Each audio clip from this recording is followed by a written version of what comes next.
اور دوسری رکعت میں سورۃ اخلاص قل هو اللہ 11 بار، اور اس کے بعد سلام کے بعد 3 بار سورۃ یاسین پڑھ لیں بس، اور پھر اللہ سے گڑ گڑا کے مانگیں۔ ابکری کے ہیں، آپ ابکری کے صفحات اٹھا کے دیکھیں، نیٹ کی دنیا میں لوگوں نے اس کا نام کریڈٹ کارڈ رکھا ہوا ہے، کسی نے فوری مدد رکھا ہوا ہے، کسی نے غیبی مدد رکھا ہوا ہے، کسی نے ایمرجنسی پکار رکھا ہوا ہے، کسی نے اس عمل کا جو میں نے آپ کی خدمت میں عرض کیا ہے۔ حضرت سورہ یاسین 3 بار سلام کے بعد اول آخر 3 دفعہ درود شریف۔ کمال عمل ہے، کمال عمل ہے۔ اور عرشوں سے اگر برکت کے خزانے، رحمت کے خزانے، عطاؤں کے خزانے، کوئی رشتہ ہے، کوئی بندش ہے، کوئی قرضے ہیں، کوئی بیماری ہے، کوئی دل کی مراد ہے، کوئی من کی مراد ہے، اس لیے فرمایا کبھی بھی جنت نہ مانگو، جنت الفردوس مانگو، اور اللہ جل شانہ سے کبھی تھوڑی دنیا نہ مانگو۔ پھر دنیا حسنتم سپرلیٹو ہے، اور فی الآخرت حسنتم، مولا دنیا عطا فرما، پھر وہ جتنی عطا کر دے اس کی شہنشاہ کی تقسیم ہے، پر مانگ تو لاجواب مانگ۔ میرے والد صاحب رحمۃ اللہ علیہ کے ایک ملازم نے چوری کر لی باغ کی، مجھے یاد ہے چھوٹا سا تھا، کہنے لگے چھوٹی سی مرغی کی چوری کی ہے، لے دی چوری، لے لا بکری کا بچہ۔ وہ چور تو ویسی کہلوانا تھا، کوئی بڑی چوری کرتا۔ مجھے الفاظ یاد ہیں۔ میری آپ سے درخواست یہ ہے، میرا اللہ کہتا ہے مجھ سے مانگ اور میری شان کے مطابق مانگ، پھر دنیا حسنتم اور فی الآخرت حسنتم۔ یہ جو عمل میں نے آپ کی خدمت میں بتایا ہے، 2 نفل حاجت کے کسی بھی لمحے یکسو ہو کے، اللہ کو یکسوئی چاہیے، اللہ کو یکسوئی چاہیے۔ اللہ بھی کہتا ہے ادھر ادھر نہ دیکھ۔ اور اگر آپ کسی تقریب میں جائیں، کسی شادی میں، کہیں تقریب میں، بیگم ساتھ ہو، ادھر ادھر نہ دیکھیے گا۔ آپ اس کو کیوں دیکھ رہے تھے بولیں؟ خیال کیجئے گا، پھڑے جاؤ گے۔ تقریب میں جا کے بھی اللہ پاک، بیگم بھی کہتی ہے، بیگم شرک کو پسند نہیں کرتی، بیوی واحد ہے جو بہت توحید پسند ہوتی ہے، وہ اپنے غیر کو پسند نہیں کرتی۔ میاں صاحب، بیوی کے اندر واحد ہے جو شرک سے پاک ہوتی ہے بیوی،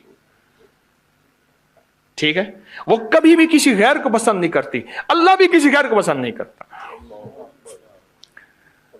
توجہ سے مانگے اور چند دن کر کے دیکھیں تو اسے، چند دن، چند ہفتے اس کو اگر معمول بنا لیں۔ ایک اور چیز عرض کروں گا، جس کے پاس مال ہوتا ہے وہ اکثر کم مانگتا ہے، اور اس کی اولاد کے المیے میرے پاس واقعات کے اعتبار سے زیادہ ہے۔ میں یہ بات پھر دہراؤں گا، جس کے پاس مال وسائل زیادہ ہوتے ہیں وہ اکثر کم مانگتا ہے۔ غریب تو کہتے ہیں اللہ بچہ بڑا ہو رہا ہے، اللہ بچی بڑی ہو رہی ہے، اللہ میں کہاں سے لاؤں گا؟ اسے مانگنا نہیں آتا غریب کو۔ غریب کے پاس اسم اعظم نہیں ہوتا، غریب کے پاس پنج سورہ نہیں ہوتا، غریب کے پاس مسنون دعائیں یاد بھی نہیں ہوتی۔ بہت کام ہوں گے، یقیناً یاد بھی ہوتی ہیں، لیکن ان کی دل کی آواز، وہ ہندی ہے یا سندھی، پنجابی ہے یا کوئی بھی ہے، وہ دل کی آواز سے اللہ کے دروازے کو کھٹکھٹاتے ہیں۔ اور جو مالدار ہوتا ہے اس کی نظر میں ہوتا ہے کہ یہ اس کا ہے، یہ اس کا ہے، یہ اس کا ہے، یہی نقصان ہوتا ہے۔ اپنی نسلوں کے لیے اس دعا کے ذریعے، اس نفل کے ذریعے 3 چیزیں ضرور مانگیے گا، ایک بخت، ایک مقدر اور ایک نصیب۔ فقر ایسا، غربت ایسی آئے کہ میرے ذہن میں ہر وقت لوگوں کی جیبوں پہ نظر ہو، ہر وقت لوگوں کی جیبوں پہ نظر ہو۔ یہ 2 وقت میں ہوتا ہے، ذہن نشین رکھیے گا۔ اس فقیر کا تجربہ ہے، ایک جب طمع بڑھ جاتا ہے، لالچ بڑھ جاتی ہے، اس وقت لوگوں کی جیبوں پہ نظر ہوتی ہے۔ جب فقر بڑھ جاتا ہے، غربت اور تنگ دستی اور فقیری بڑھ جاتی ہے، پھر لوگوں کی جیبوں پہ نظر اس کی ہوتی ہے اور اللہ کے خزانوں پہ نظر نہیں ہوتی یا کم ہوتی۔ اور حدیث میں آیا کہ کوئی مصیبت زدہ اس کو نہیں پڑتا جس کی مصیبت دور نہیں ہوتی۔ عرش کے نور میں اتنا ڈوبا ہوا تھا، خود چھپا ہوا تھا۔ لا علاج بیماریاں ہوں، دکھ ہوں، غم ہوں، قرضے ہوں، مصیبتیں ہوں، ناکامیاں ہوں اور پریشانیاں ہوں، اور ایسے حالات کہ جو انسان کہے کہ بس سب تو موت ہی ہے، اس کے علاوہ کوئی راستہ نہیں۔ کوئی ایسی پریشانی ہو، اللہ کا نظام ہے کہ اس پہ وہ ملتا ہے جو انسان گمان نہیں کر سکتا، سوچ نہیں سکتا۔ یہ فیصل آباد کے ساتھ ماموں کانجن میں ایک درویش ہوتے تھے صوفی عبداللہ صاحب رحمۃ اللہ علیہ، بڑے اللہ والے تھے، درویش تھے، اللہ سے مانگتے تھے، اللہ دے دیتا تھا۔ تو مجھے ان کے ایک شاگرد نے بتایا، اردو بازار لاہور میں ہوتے تھے، کہنے لگے کہ میں ایک دفعہ گیا تو مجھ سے فرمانے لگے کہ میرے سارے کے سارے طالب علم استاد جمع ہو کے آ گئے کہ ہمارے جو ہے وہ ہمارے راشن نہیں، کھانا پینا کچھ نہیں، تنخواہیں نہیں ملی، سب چیز ختم ہو چکی ہے، تو اب ہمیں اجازت دے دیں، آپ کے پاس تو ہے نہیں۔ اچھا فرمایا مجھے چند دن دے دو، جتنے اور دن صبر کر لیا، چند دن مجھے دے دو۔ تو فرمایا پھر بیٹھ گئے مصلی، اور جو سورۃ فاتحہ پڑھی نا جب آتے تھے نا، ایاک نعبد و ایاک نستعین، اس کو جو وجدانی کیفیت کے ساتھ دل کی گہرائیوں اندر کے درد کے ساتھ پکارتے تھے، اتنا درد، اتنا غم، اتنا درد، اتنا غم جو پکارتے تھے کہ ایسے محسوس ہوتا تھا کہ زمین ساری کی ساری ہل رہی اور ہر طرف ایک نظام چل رہا ہے۔ اور جب پھر اس صورت کو پورا کرتے تھے، پھر سورۃ فاتحہ پڑھتے تھے، اور جب پہنچتے تھے ایاک نعبد و ایاک نستعین، پھر ایسے ہی جو ہے اس کو دہراتے تھے۔ پر بات یہ ہے وہ دعا پڑھتے نہیں تھے، مانگتے تھے۔ ایک ہے دعاؤں کا پڑھنا، ایک ہے دعاؤں کا مانگنا۔ وہ دعا پڑھتے نہیں تھے، مانگتے تھے، اور اللہ مانگنے والے کو دیتا بھی ہے، اللہ مانگنے والے کو عطا بھی کرتا ہے، اور اللہ کی رحمت مانگنے والے کے ساتھ سدا رہتی ہے، ہمیشہ رہتی۔ وہ دعا پڑھتے نہیں تھے، مانگتے تھے۔ بس کہا کہ ایسے مانگے، ایسا مانگا، ایسا مانگا کہ اللہ پاک کو ترس آیا۔ چند ہی دنوں میں فرمایا اللہ نے دکھایا کہ یہ دیگ ہے سونے کی بھری ہوئی ہے، اور میں نے آپ کے حوالے کر دی، اور تھوڑا سی ایسی جگہ ہٹائی تو وہ دیگ نکل آئی۔ تو فرمایا پھر مٹھیاں سونے کی بھر بھر کے دیتے تھے، اور کہتے تھے اس کو حسب ضرورت خرچ کرنا، خیال کرنا، کہیں فضول خرچی نہ کرنا، اسراف نہ کرنا، اللہ کے خزانے ہیں اور برکت والے ہیں، کہ اللہ ناراض ہو کے چھین نہ لے، کہ اللہ ناراض ہو کے چھین نہ لے۔ کہ میں چاہتا ہوں میری 7 نسلوں میں رزق ختم نہ ہو، جو مہنگائی اور حالات اور پریشانیاں میں دیکھ رہا ہوں۔ کوئی ہے عمل؟ میں کہا بالکل ہے۔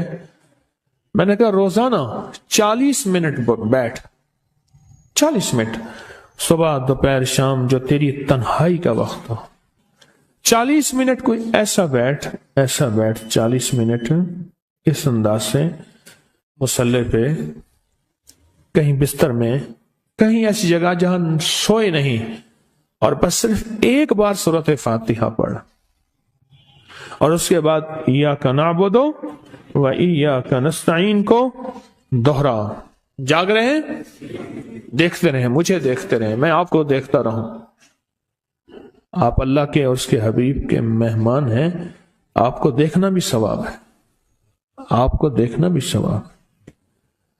تو میں نے اسے عرض کیا کہ بس اس کو وجدان سے پڑھو، ایسے پڑھ کے رونگٹے کھڑے ہو جائیں، آنسو بہنے لگ جائیں، دل کے اندر کا درد اور دل کا اندر کا غم، اور اللہ کے سامنے حاضری، استحضار، اور یہ کیفیتیں تیری ہوں کہ بس اس کے علاوہ کوئی مجھے یاد نہ رہے۔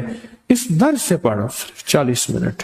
40 کی عدد کے ساتھ کائنات کے رازوں کا بڑا تعلق ہے۔ 40 کا جو عدد ہوتا ہے، بس 40 کے عدد کے ساتھ پڑھ، اور بہت توجہ سے پڑھ، اور بہت دھیان سے پڑھ، بہت توجہ سے، روز پڑھ۔ مجھ سے کہنے لگا کتنے دن پڑھوں؟ تو میں نے اس سے کہا مجھ سے یہ دن نہ پوچھ، تیرا دل خود بولے گا، دل خود بولے۔ کیا بولے؟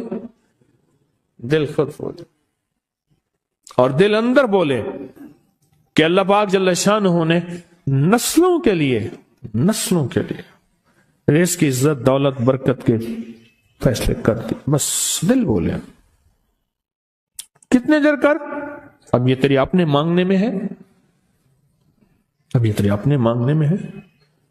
مانگنے میں کمی ہے تو دل نہیں بولے گا، اگر مانگے گا تو پتہ نہیں دنوں میں یا ہفتوں میں، جتنے میں دنوں میں فیصلہ ہو جائے گا۔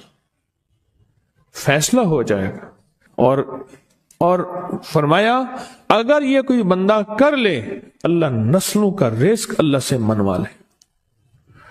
اور میں نے اس سے کہا خیال کرنا، رزق روحانی ساتھ منوانا، رزق روحانی ساتھ منوانا، رزق روحانی ساتھ منوانا، ورنہ دولت مال چیزیں مل جائے گی جس کے بارے میں کہا جاتا ہے کہ بعض بندے ایسے ہوتے ہیں اللہ پاک ان سے لقمے نہیں چھینتا، سجدے چھین لیتا ہے۔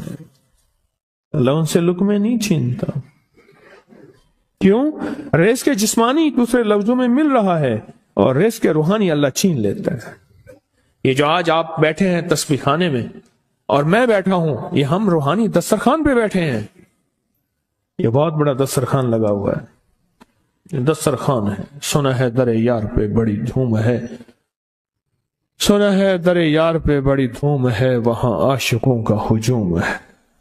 یہ روحانی دسترخوان ہے، میں بھی خود محتاج ہوں۔ یہ روحانی دسترخوان ہے۔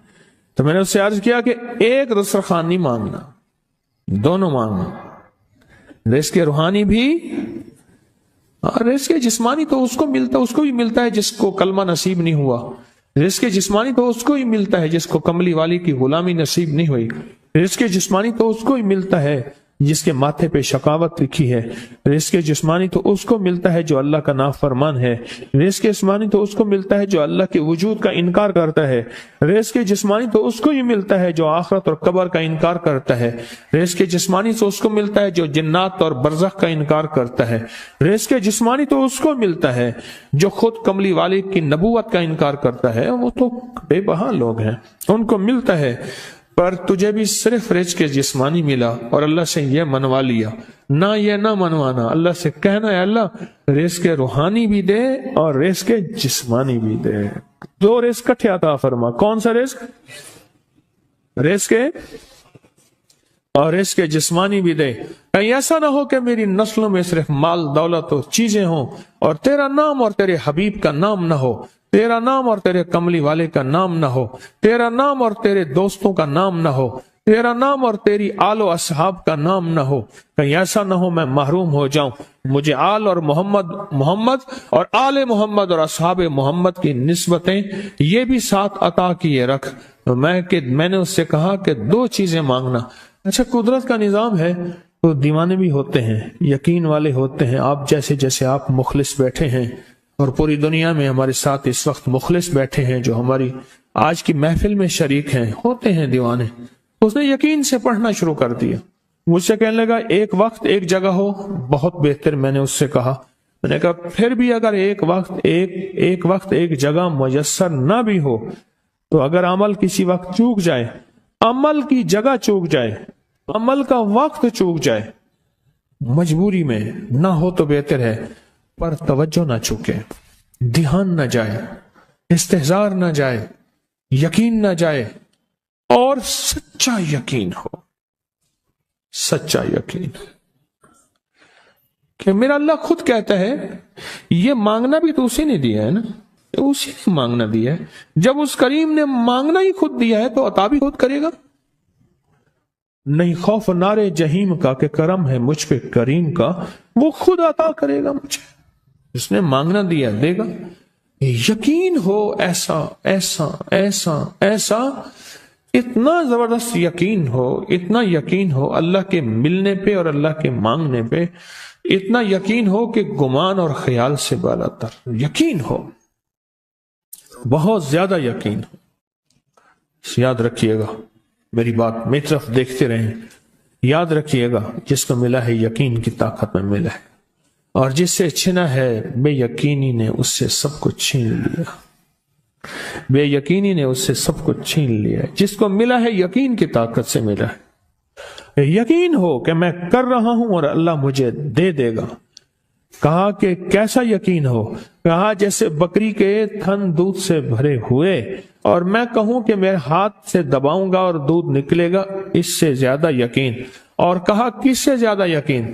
کہا کہ ایک بڑا نوٹ ہو اور بڑا نوٹ کے اندر جو ہے ایک آنے کی چیز آنی ہے، تو میں کہوں گا اس سے تو اس کی نوٹ کے اندر تو ہزاروں آنے ہیں، اور میں ایک آنے کی چیز، ایک ٹکے کی چیز لوں گا اور میرا کام بن جائے گا، اس سے زیادہ یقین ہو، اور اس سے کہیں زیادہ یقین ہو کہ سخت پیاس ہے اور میں پانی کو دیکھوں، اور پانی کو دیکھتے ہی مجھے یقین ہو کہ اس سخت پیاس میں میرا پیاس بجھ جائے گی، پیٹ بھر جائے گا، اس سے کہیں زیادہ یقین ہو۔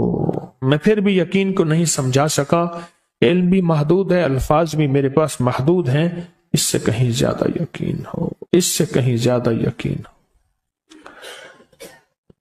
اور بہت زیادہ یقین ہو، اتنا یقین ہو۔ کیا خیال ہے؟ آپ چاہیں گے اپنی نسلوں کے لیے بخت، رزق، نصیب اور مقدر منوا لیں؟ کیا خیال ہے؟ وہ بڑا کریم ہے۔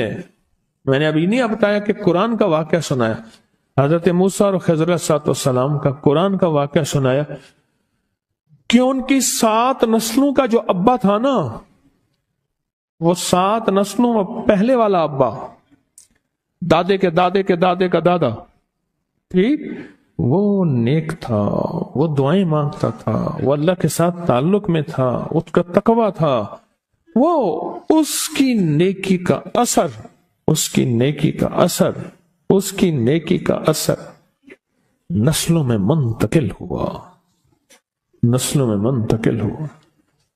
پڑھ لیں، مانگ لیں، اللہ سے کر دیں کہ اللہ میرے لیے اور میری نسلوں کے لیے رزق روحانی اور رزق جسمانی کے فیصلے کر دیں،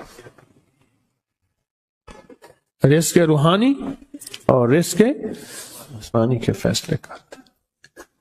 شاہ عبد الرحیم تھے شاہ ولی اللہ رحمت اللہ علیہ کے والد محترم، انہوں نے شاہ ولی اللہ سے کہا، بیٹا میں تجھے روحانی مشقیں کرا رہا ہوں، ایک مشق ایک بھی کر لے، اپنے لیے اور اپنی نسلوں کے لیے اللہ سے رزق منوا لے۔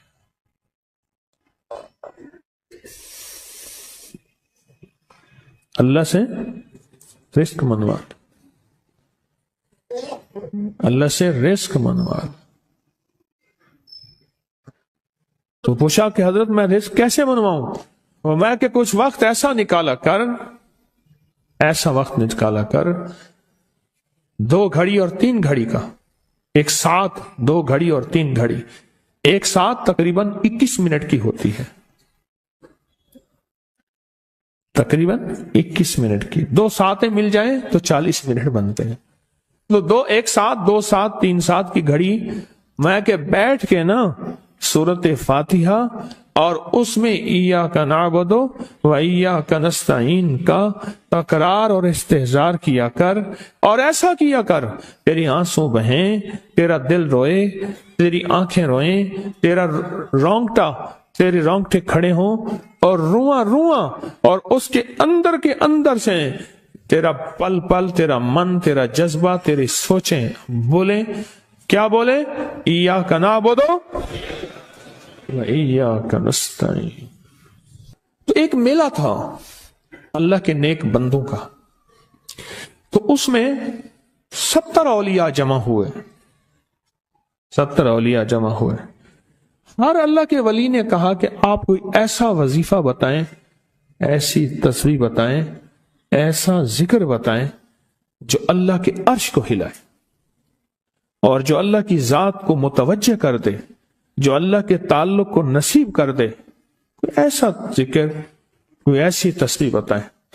فرمایا سب نے بتایا کہ سورت فاتحہ ہے، اور اب سب سے پوچھا سورت فاتحہ میں کوئی ایسا جز بتائیں جو سورت فاتحہ کا دل ہو۔ سورت یاسین قرآن کا دل، لیکن سورت یاسین کا دل سلام قولا من رب الرحیم۔ ہر سورت کے اندر اللہ پاک نے کچھ نعمتیں، کچھ نقطے رکھے ہیں، تو فرمایا سورت فاتحہ کا دل، تو میلے میں جتنے بھی اولیاء 70 بیٹھے تھے، سب نے کہا کہ اگر سورت فاتحہ کا دل پانا ہے تو وہ صرف کیا ہے؟ ایاک نعبد و ایاک نستعین۔ اس کا مفہوم عام سادہ سے یہ ہے کہ مولا غلامی تیری در کسی اور کا، جب غلام تیرے ہیں، منگتے تیرے ہیں، بھکاری تیرے ہیں، محتاج تیرے ہیں، پھر در بھی تیرا ہے، پھر در بھی تیرا ہے، اور کسی کا در مولا نہیں ہے، پھر در بھی تیرا ہے۔ تیرے در کے ہم محتاج، تیرے بر کے ہم غلام ہیں۔ تو میں نے اس سے کہا کہ یہ وظیفہ کر، سارا دن پڑھی یا کنا بدو، اور کام بھی کرتا رہے، وضو بے وضو چلتا بھی رہے، یہ پڑھتا بھی رہے، پڑھتا بھی رہے، پڑھتا بھی رہے، چند دن چند ہفتے یہ عمل کر، اور رات سوتے ہوئے سورۃ فاتحہ پوری کر 40ویں، اور پھر درود پاک پڑھتے پڑھتے سو جا۔ 70 اولیاء نے فرمایا کہ جو بندہ یہ وظیفہ پڑھے گا اللہ کا عرش ہل جاتا ہے، اور فرشتوں میں کوہرام مچ جاتا ہے، اور فرشتوں میں اللہ کے بارگاہ میں فریادیں ہوتی ہیں کہ یا اللہ یہ بندہ ہے اور اس نے یہ عمل کیا ہے، یہ وظیفہ کیا ہے، اور ابھی تک اس کی دعا قبول نہیں ہوئی، اس نے یہ مانگا ہے ابھی تک دعا قبول نہیں ہوئی، فرشتوں میں یہ کوہرام مچ جاتا ہے۔ ایک اللہ کے دوست تھے، سوتے سوتے ایک دم اٹھ بیٹھے، اٹھنے کے بعد وجدانی کیفیت کے ساتھ جو ہے یہ وظیفہ پڑھنے لگے۔ تو کسی نے پوچھا کہ حضرت کیا ہوا؟ فرمایا میں نے دیکھا کہ اللہ کے عرش کے نیچے جنتی ہیں اور وہ ٹہل رہے ہیں، اور سب کی زبان پہ یہی وظیفہ ہے۔ محبت سے بلاتے ہیں، بہت زیادہ بلانے والے ہیں، ان کے ہاں چلا جاتا ہوں، میں نے دیکھا تو ان کا بھائی جو ہے ایسے چل رہا تھا تو ہاتھ میں تسبیح تھی، بات تھوڑی کرتا تھا، تسبیح زیادہ پڑھتا تھا۔ اس کا دبئی میں بہت بڑا کاروبار، جسے کہنا چاہیے بہت بڑا کاروبار دبئی میں۔ اللہ کا گاڑی میں جا رہا تھا، کچھ لوگ آئے، گاڑی کا دروازہ کھولا، بیٹھے، مجھے لے گئے، پھر میرے گھر والوں کو مہینوں پتہ نہ چلا، اور اس کے بعد بڑی اذیتوں کے بعد میں چھوٹا۔ اب وہاں بیٹھ کے پھر اللہ ہی تھا تنہائی میں، اور تو کوئی تھا ہی نہیں۔ کہا کہ وہ اللہ سے ذکر کرنے اور باتیں کرنے کی ایسی کوئی مجھے عادت سی پڑ گئی ہے، اب لوگ مجھے کہتے ہیں کہ آپ جیل کی اذیتوں کی وجہ سے خاموش ہو گئے ہیں، میں لوگوں کو لاکھ کہتا ہوں، نہیں وہ مانتے نہیں۔ ایسے نا بندہ کوئی غم کی وجہ سے بعض اوقات نہ چپ ہو جاتا ہے، وہ کیوں کہتے ہیں؟ اسے چپ لگ گئی ہے، خاموش ہو گیا ہے۔ تاکہ میں لوگوں کو کہتا ہوں نہیں، میں جیل کی وجہ سے خاموش نہیں ہوں، اس قید نے، اس جیل نے میرے اوپر جو آزمائش بھیجی ہے، اس قید نے اور جیل نے میرے اوپر جو آزمائش بھیجی ہے، اور میں پھر وہاں ذکر کا عادی بنا، دعاؤں کا عادی بنا، تسبیح کا عادی بنا، اعمال کا عادی بنا، اور وہ عادت سی پڑ گئی ہے، اور وہ عادت سی ایسی پڑی ہے کہ بس سارا دن اب اسی میں لگا رہتا ہوں، سارا دن اب اسی ذکر میں اور اسی یاد میں لگا رہتا ہوں۔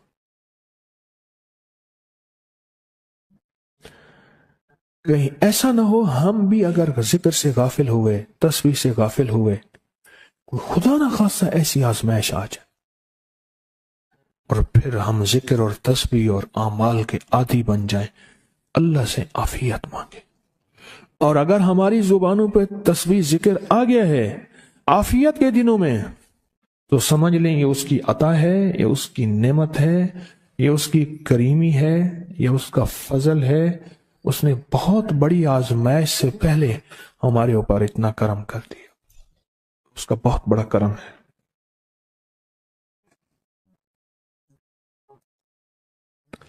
اس لیے اللہ جل شانہ کے حبیب کملی والے نے آزمائشوں سے پناہ مانگی ہے، اللہم انی اعوذ بک من جہد البلاء، آزمائش، کوئی بلا آ جائے، ودرک شقا، شقاوت میں میرا نام آئے، بدبختی میں، یہ بھی آزمائش ہے، وسوء القضاء، میرے لیے ایسے فیصلے ہونا شروع ہو جائیں جو مجھے برباد کر دیں، ایک کے بعد دوسرا میرے حق میں فیصلہ، میرے خلاف فیصلے سارے، وشماتت الاعداء، اور ایسا وقت میرے آزمائش نہ آئے کہ دشمن تالیاں بجائے، دشمن ہنسے اور میرا مذاق اڑائے۔